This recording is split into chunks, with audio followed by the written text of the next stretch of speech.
ஆண்டவராகிய இயேசு கிறிஸ்துவின் நாமத்தில் உங்களை நான் வாழ்த்துகிறேன்.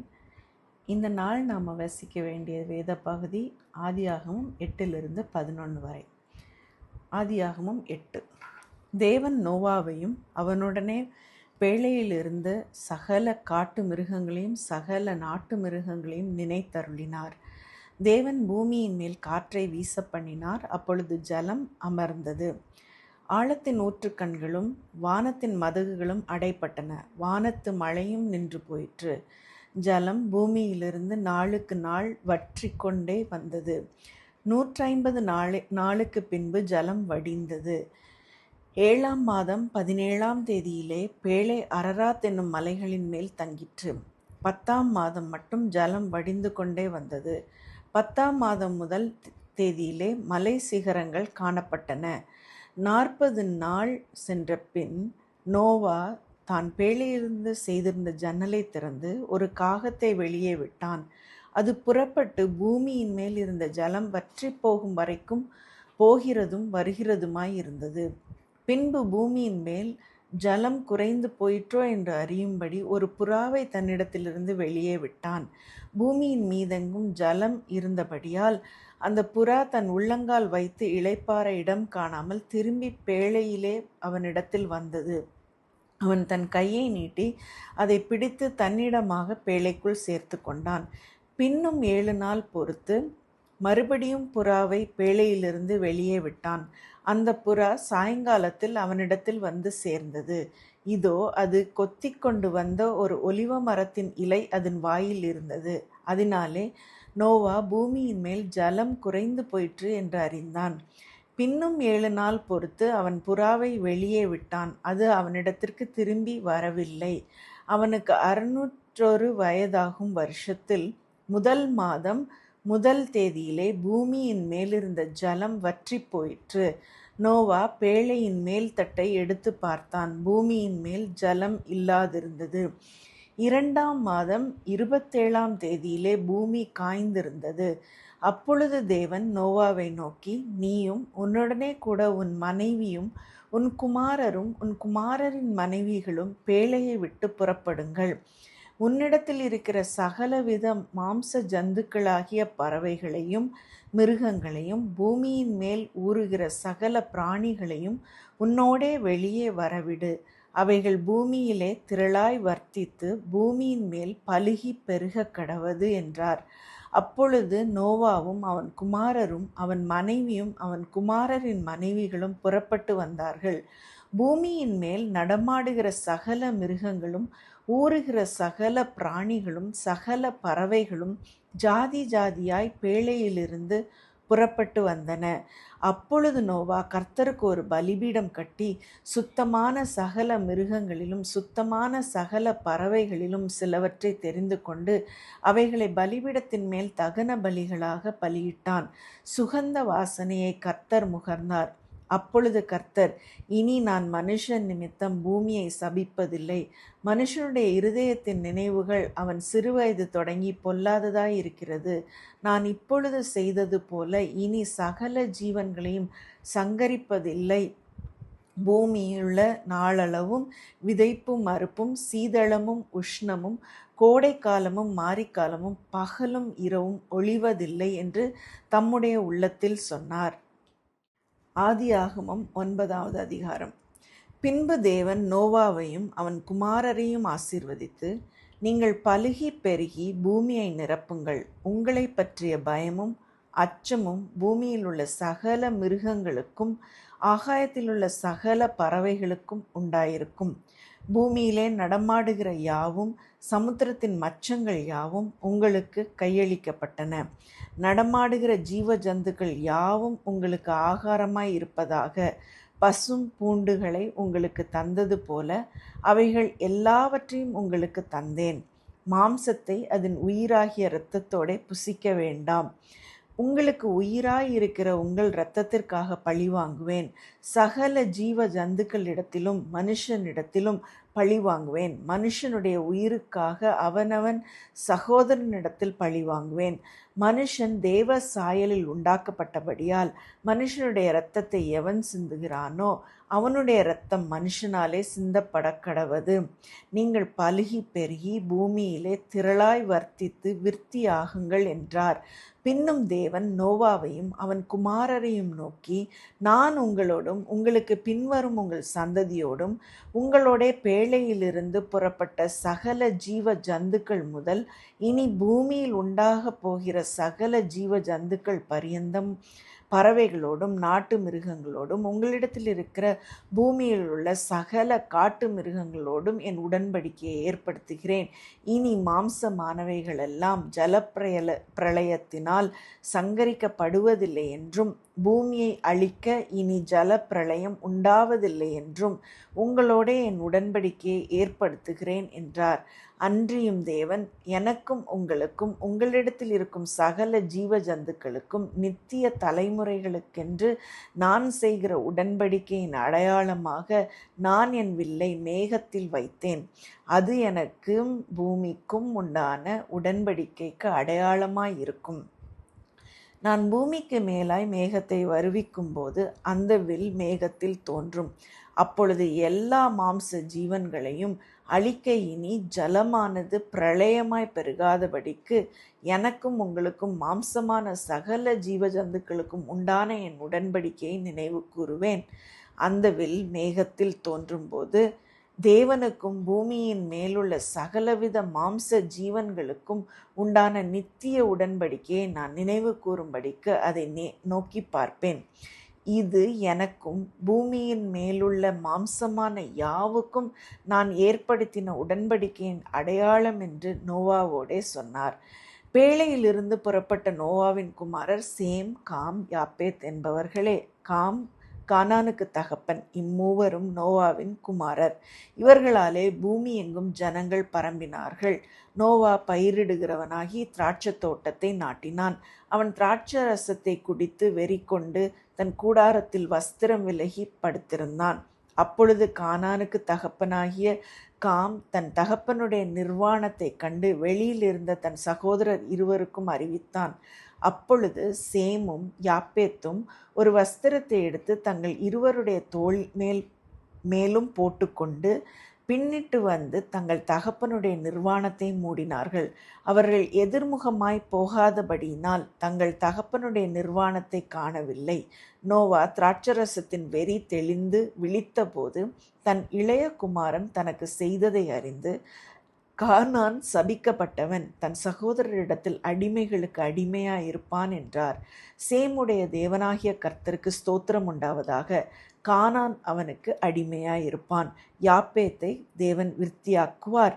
அவன் சேமுடைய கூடாரங்களில் குடியிருப்பான். கானான் அவனுக்கு அடிமையாயிருப்பான் என்றான்.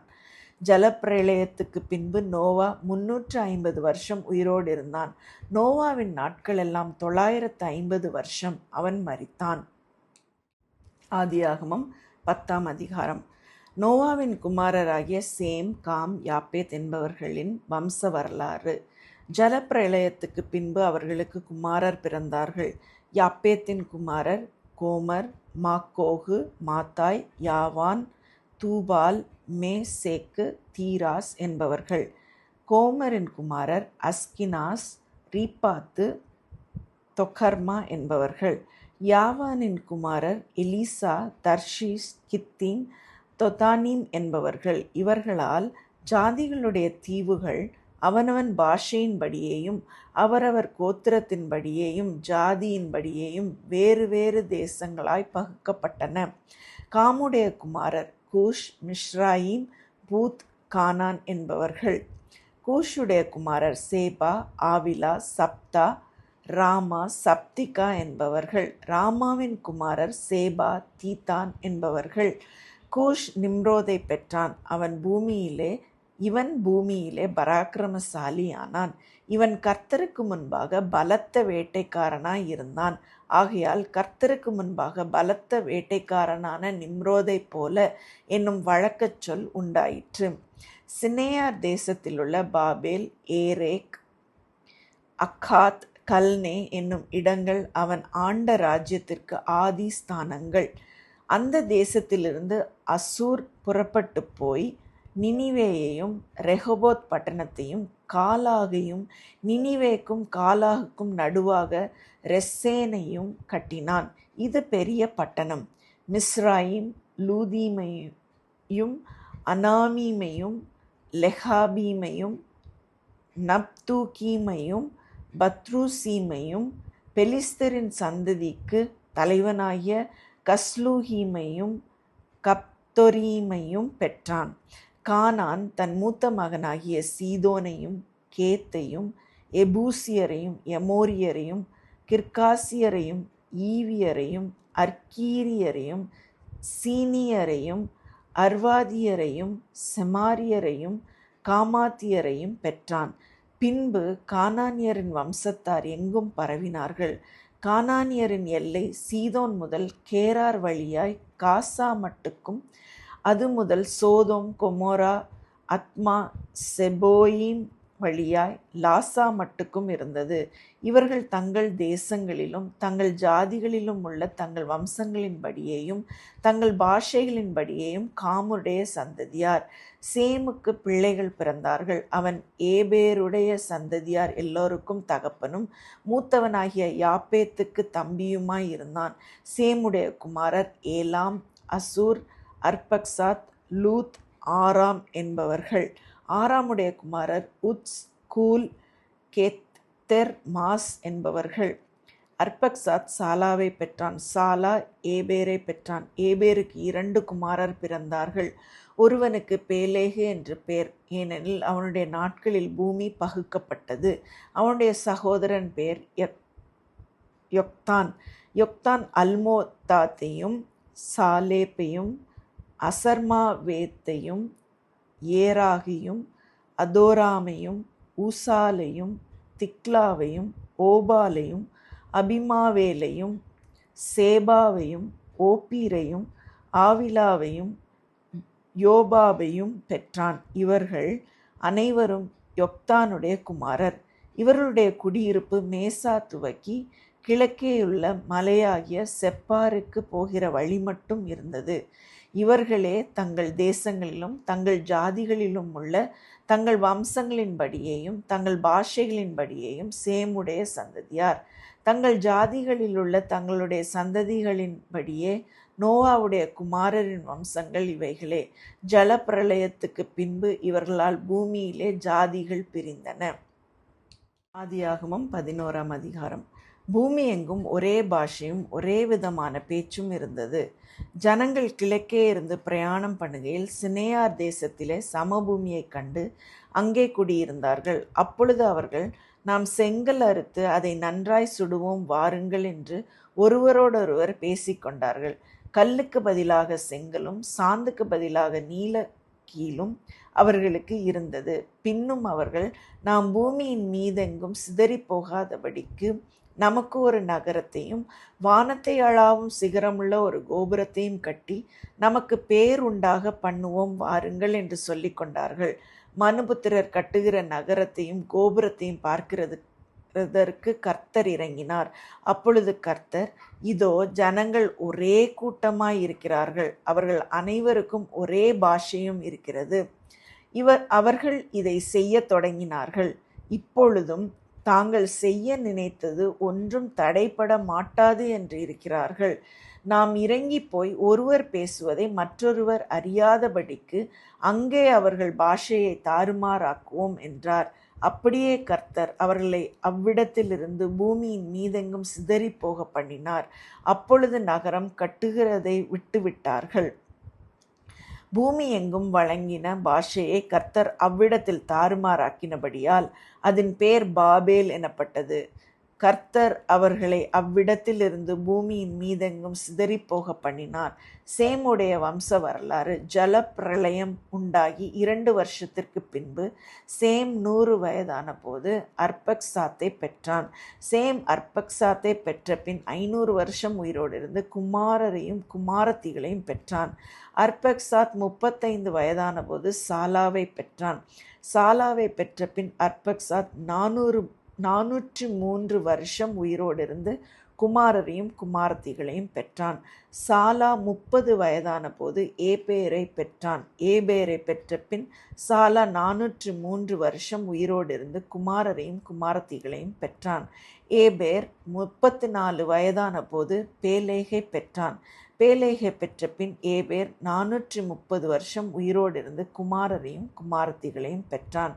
பேலேகு 30 வயதான போது ரெகுவை பெற்றான். ரெகுவை பெற்ற பின் பேலேகு 209 வருஷம் உயிரோடு இருந்து குமாரரையும் குமாரத்திகளையும் பெற்றான். ரெகு 32 வயதான போது செரூகை பெற்றான்.